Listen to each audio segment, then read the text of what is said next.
No matter how nice my room might seem to the outside, I've been kind of neglecting it. But let's fix that. Change is scary and change is uncomfortable. That's why I've been so bad at changing and upgrading my room. Because it's different. But something different doesn't equal bad. Something new is different at the beginning too. So let's embrace the change and do this together. Let's do a spring refresh. The first step is always awareness. If you're aware of wanting to change, you will change. I have 3 areas in my room I'd like to work on. The area next to my bed with my nano-leaf panels, my trinket shelf and the corner of shame. For the area next to my bed, I actually have a very clear vision. I'd like to change the shape of the panels from these 3 hearts to 2 stars, add another wall shelf at the top to fill the vertical space, and add another little acrylic stand for some trinkets. I want to put my Lego Sauron helm on the shelf and make the shelf kind of a fantasy themed area. To be honest, I'm kind of freestyling it with the other areas, but I do know that I want to get rid of the majority of my Funko Pops. Overall, I want to get rid of a bunch of stuff to make this all seem less cluttered. For the corner of shame, essentially we get rid of everything and fully revamp this corner. But before we start, we need a blank canvas.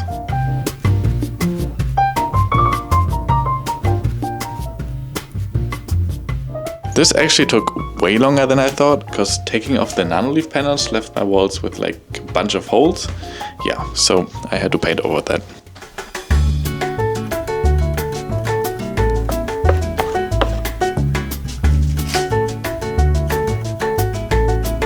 I'd like to add this shot as well. I kind of forgot why I recorded it, so leave your ideas in the comments, but enjoy.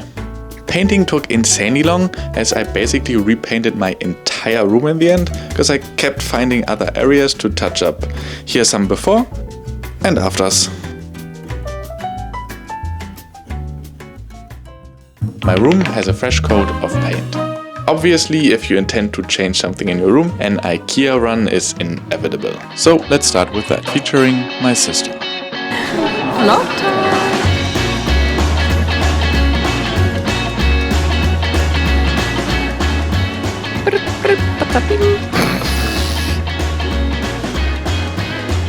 Subscribe, brain rot.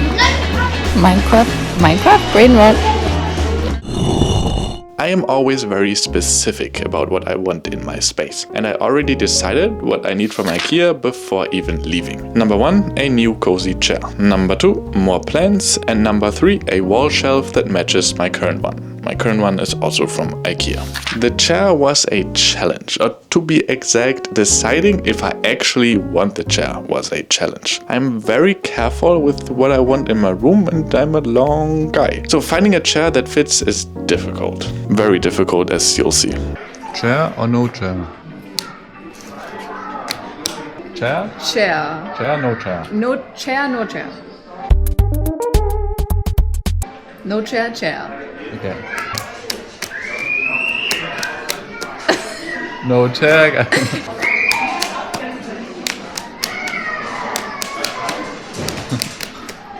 Chair or no chair? No space. Pretty baby in the back, she's singing. You are not the chair. I did end up taking it, and it was definitely a good decision. We have the new chair, but before we build the new chair, it's time to get rid of the old chair. I'm not mad, I really don't like it. There was a big box, so I did get a bit distracted. You guys think that I fit in this completely? Wait, I think I do. I am now completely in the box. Assembling the chair was very easy. Props to IKEA for that. I actually went to IKEA a second time to get some more plans and parts, but the important thing is, my friend and I were absolutely outfit mogging everywhere.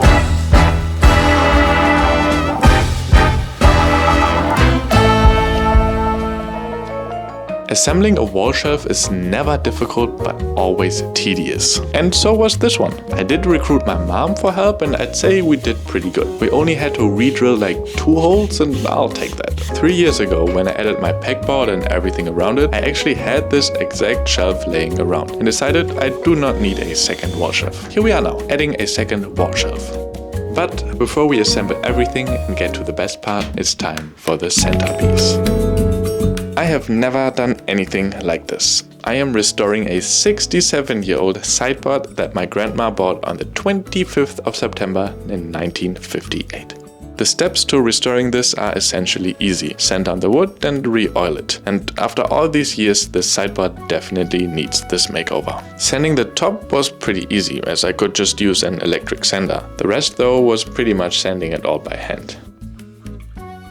Now, lean back. Let's take a look at the most satisfying part of this process. Adding the stain.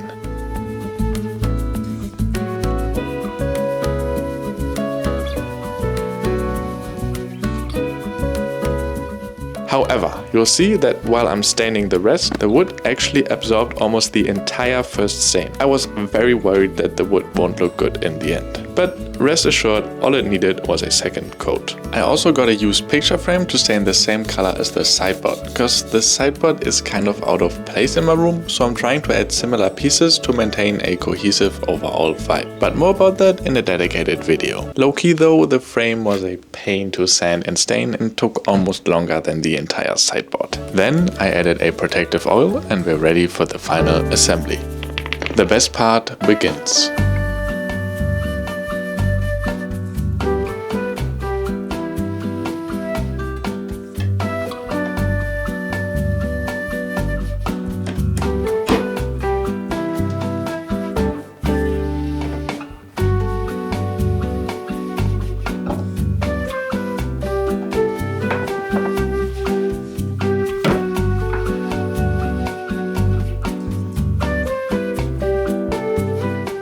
I am so happy with how everything turned out. This feels like a true refresh of my room and I am finally comfortable in every corner of my room. The corner of shame is definitely not shameful anymore. And my new fantasy shelf, well, looks fantastic.